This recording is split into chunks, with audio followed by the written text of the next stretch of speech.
Hello everybody and welcome back to the channel. My name is Brianna and this is 4 Paws in a Book. I make book and lifestyle related content, so if that's something that you're interested in, make sure that you hit that subscribe button down below. Today we are going to predict the winners of the Goodreads Choice Awards.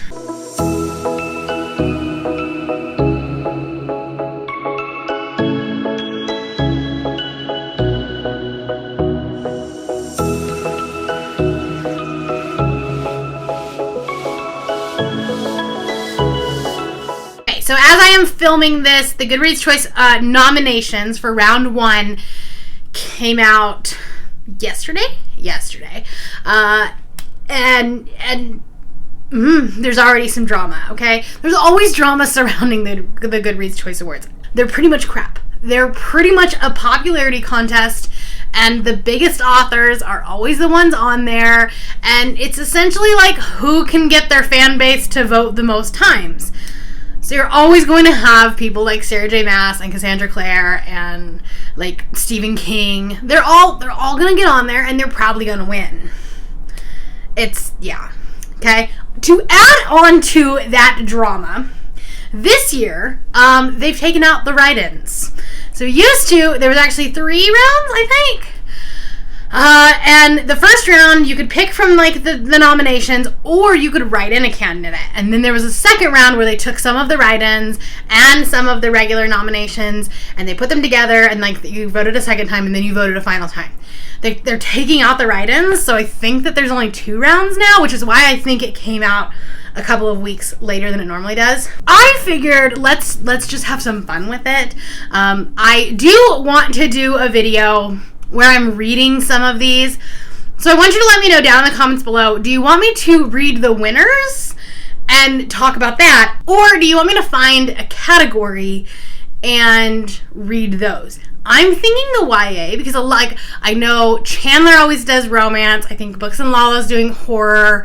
I think Peace Love Books is also doing romance. Like, there are some that are definitely more covered than others. Gabby probably is going to be doing the thrillers. And I've read a lot of the YAs this year because this has been a weird year for me in the fact that I've read and loved a lot of YA books. So, if I do one, it's going to be one of the YA categories. Maybe the romance category. I might be able, but I don't know if I want to jump into that boat. So let me know down in the comments below. What would be your preference? Do you want me to see winners? Do you want to see me read it from a category? And if so, which one? But yeah. Here's what we're gonna do. We're gonna react. It's not really a live reaction because I have already seen these. However, I want to predict the winners because I kind of know which ones are gonna win in some categories. But it might be fun to look back on and then like be wrong, maybe. That'd be great. I'm not gonna do all of the categories because there are some that like I don't know any of the books that are in there. But we'll start with doing fiction. So we have Best Fiction, the opening round nominees.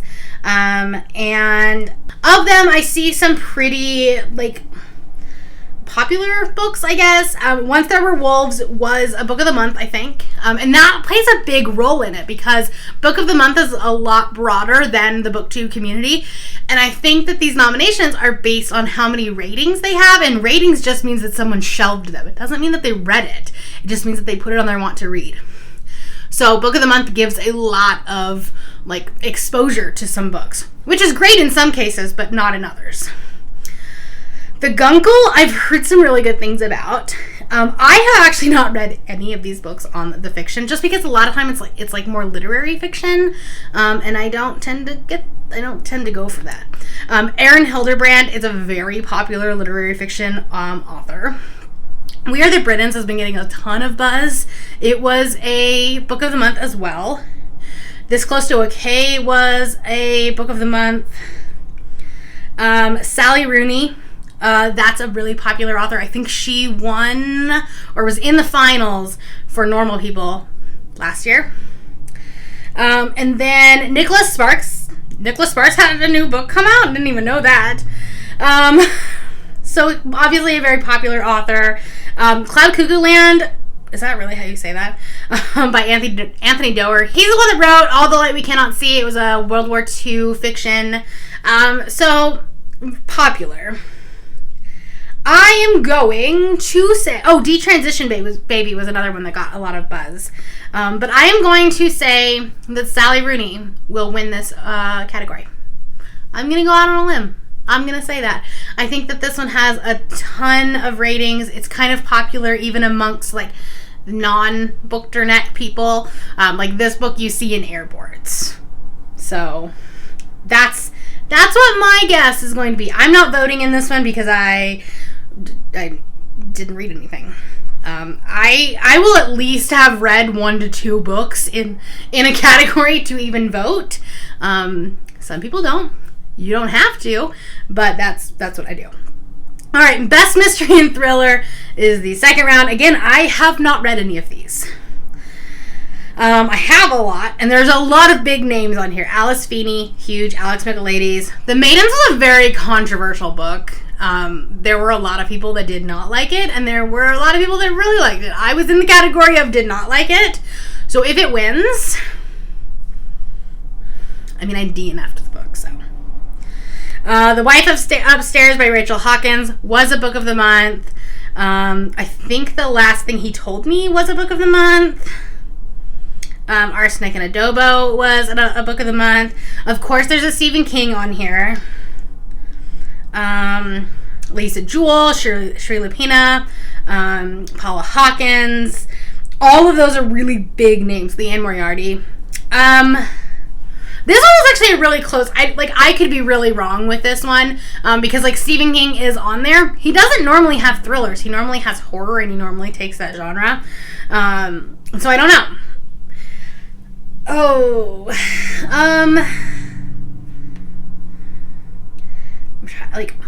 Leanne Moriarty has 56,000 ratings on hers. And then The Wife Upstairs has 94,000. Wow, I thought 56,000 was a lot. What does The Maidens have? Of course my internet wants to be slow. 96,000. Jesus Christ.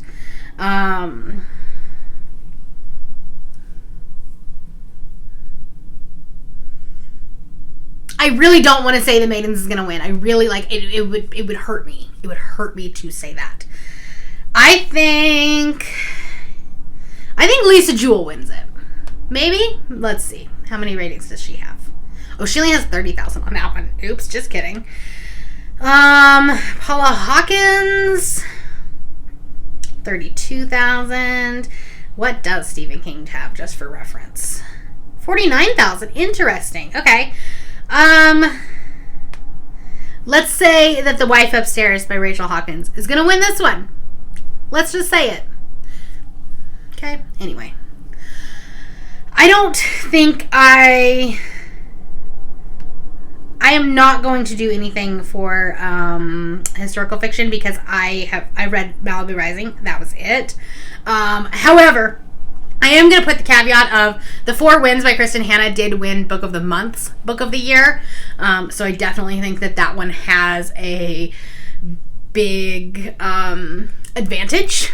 So there's that. I heard it was dry. So we love that. 200, holy moly, 287,000 ratings. For reference, Malibu Rising by Taylor Jenkins Reid, who is a big author, has 228,000. Okay, so that's a lot. Okay, well, anyways. So yeah, I think Kristen Hanna could pull this off and win it again. Okay, let's go on to fantasy. Okay, so there's a lot of really good books on here, and a lot of books that they're very diverse. There's a lot of diverse books on here. We have The Chosen and the Beautiful, which is Asian representation. Under the Whispering Door has LGBTQ representation. Malice is a sapphic. Sorrowland has a lot of cultural representation, although I'm pretty sure Sorrowland is actually horror. But then you have things like The Last Graduate and The Crown of Gilded Bones, which is a whole other conversation in and of itself, and A Court of Silver Flames. So, interesting. The Crown of Gilded Bones is the third book, I think, in that series.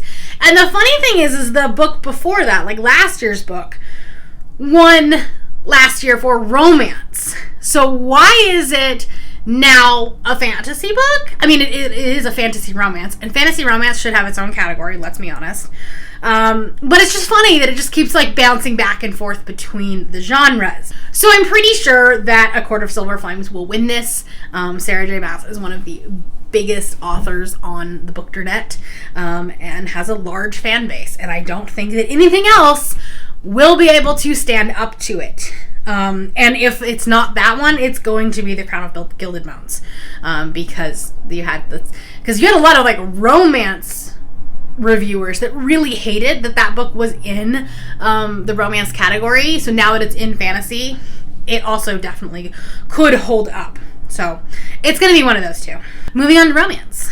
We do have some really good books in here. I voted for Act Your Age, Eve Brown, obviously. But we have things like The Love Hypothesis, which is getting a ton of love. The Heart Principle. Like I said, Act Your Age, Eve Brown. People We Meet on Vacation is really popular. The X-Hex was really good. One Last Stop was really good. The Charm Offensive was so good.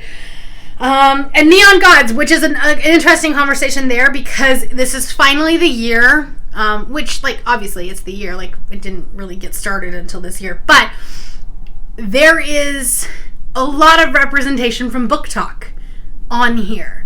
And that's shown very clearly with Neon Gods, because that's one of the very popular books on Book Talk right now. So, just a little interesting caveat. Hate is a strong word. I did not like The Soulmate Equation. I do not think that Act Your Age, Eve Brown will win. I want it to win. I want her to finally get it, because she deserved it with Danny. This one is like, there's a lot of heavy hitters in here. I think that People We Meet on Vacation will probably win it. Maybe The Heart Principle. That's what I'm guessing. Unless, I mean, TikTok is a strong force, and Neon Gods could pull it off, but I don't think so. I think it's going to be People We Meet on Vacation. That's my prediction. Okay, let's go to Sci-Fi. Okay, I have only read like 3 of these, and I think it's pretty easy guess to say which one is going to win, and that's going to be Project Hail Mary. Like it's the most like commonly known outside of the Bookdernet. I mean, obviously, like, BookTube knows Becky Chambers very well. Same with Sarah Gailey. And, like, you know, Winter's Orbit got a lot of praise. Light from Uncommon Stars has been getting some love. But, like, outside of us, like, when we get outside of our little vacuum, Project Hail Mary is, again, one of those books you see in the airport. So, like, with the success that The Martian had, people are going to pick this one up. And it was a book of the month. Of all of these, that's the only one that was a book of the month. So that's what I'm guessing is going to win. I don't think, I didn't vote for anything on horror. Yeah, there is a Stephen King on there, so that one definitely could win. My Heart is a Chainsaw also has gotten a lot of buzz. But I think actually the one that will win it, if Stephen King does not, The Final Girl Support Group by Grady Hendrix, I think will probably win this one. Again, I don't know. I haven't read any of them, but who cares with the Goodreads Choice Awards, right? Okay, humor I will know nothing about. Nonfiction I'll know nothing about. Memoir I'll know nothing about. History and biography I'll know nothing about. So let's go to comics and graphic novels. I feel like this is a very weak nomination pool. I don't think that first off, there are no comics. These are all graphic novels. So, like, the category is misnamed. I think Dune will probably end up winning for the sole reason of someone who's voting who hasn't read them. They'll know what Dune is because of the movie. So, I mean, like, if you look at the number of ratings for Dune, 3,200 versus, so I voted for Cheer Up. That one has 2,100. So, like, obviously, like, way lower than the thrillers. But that's just, I'm guessing Dune will win it. Okay.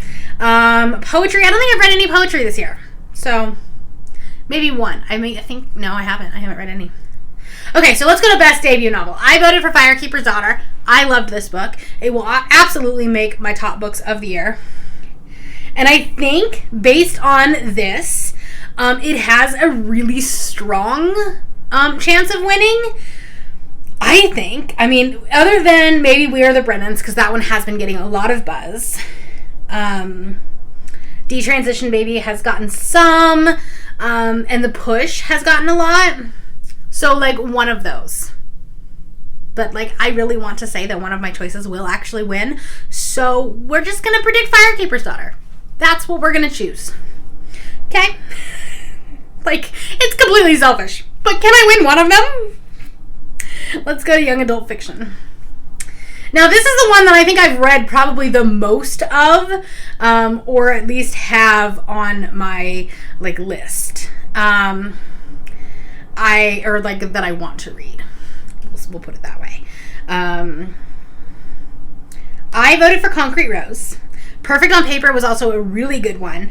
Again, Firekeeper's Daughter is on there. So I think The Cousins definitely has a chance. Karen and McManus is really big on Book Talk. So again, another one of those like opportunities for that platform to really have a voice, which I love.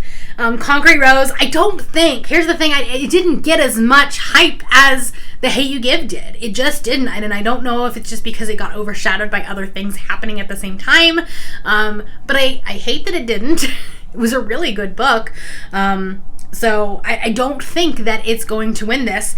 Personally, I think Ace of Spades will probably win this, if I had to guess.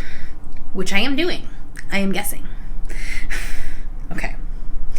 Young Adult, Fantasy, and Science Fiction. First off, there's hardly any science fiction on here. It's all fantasy. And we have a lot of big names on here. Rainbow Rowell has one. I voted for Iron Widow. It's not going to make it. It's probably not even going to make it to the finals, if we're being 100% honest. I hate it for that. I hate that. Because that was such a good book. But I don't think it's gonna make it. Because we have Rainbow Rowell. We have Leigh Bardugo with Rule of Wolves. Which, like, I did not realize that book came out this year. So, there's that. Once Upon a Broken Heart by Stephanie Garber is getting a lot of attention. Especially on Book Talk. Lost in the Neverwoods by Aiden Thomas was a really good book, but I don't think, like, it's best of the year quality. You have Holly Black, King of Elfame. I could have sworn that came out last year. Maybe it came out like just really late last year. Maybe that's what it was. But then we have Cassandra Clare's Chain of Iron. So I think between the two of them, I mean, it's going to come down to Cassandra Clare or Leigh Bardugo. And I think it'll probably be Cassandra Clare. Because I don't think as many people liked Rule of Wolves. Because like King of Scars was a letdown, so a lot of people didn't even go on to Rule of Wolves. So, that one. Oh, the other one that's really popular on Book Talk is Gods and Monsters. So that one could also, but I don't think it's going to stand up to the heavy hitters of Leigh Bardugo and Cassandra Clare. Those are going to be the top two. Mark it down. Okay. The other thing that was kind of frustrating this year is they combined middle grade and children's. So we have picture books in with our middle grades, and I think that does it a disservice, and I hate that. I hate it. Okay. We have some big names like Victoria Schwab's with Bridge of Souls. We have Root Magic, which has been really popular. We have a Rick Riordan book on here, but I think that Amari and the Night Brothers will win this one. So we shall see. We shall see. how many of these I get right. Maybe I'll react to this video after the winners come out. Or if you want me to read the winners, then we'll just do it that way. So let me know down in the comments below. And what did you think about the Goodreads Choice Awards? What do you think about them in general? What did you think about the nominations? And yeah, if you're not feeling chatty, you can put like a trophy emoji or something. I don't know. And I will talk to you down in the comments below. If you're new here and you have not yet subscribed, there's a little red button that you can do so down below the video, and all the other links to my social media will be in the description below if you would like to be my friend on any other platform. Thank you all for watching, and I will see you next time.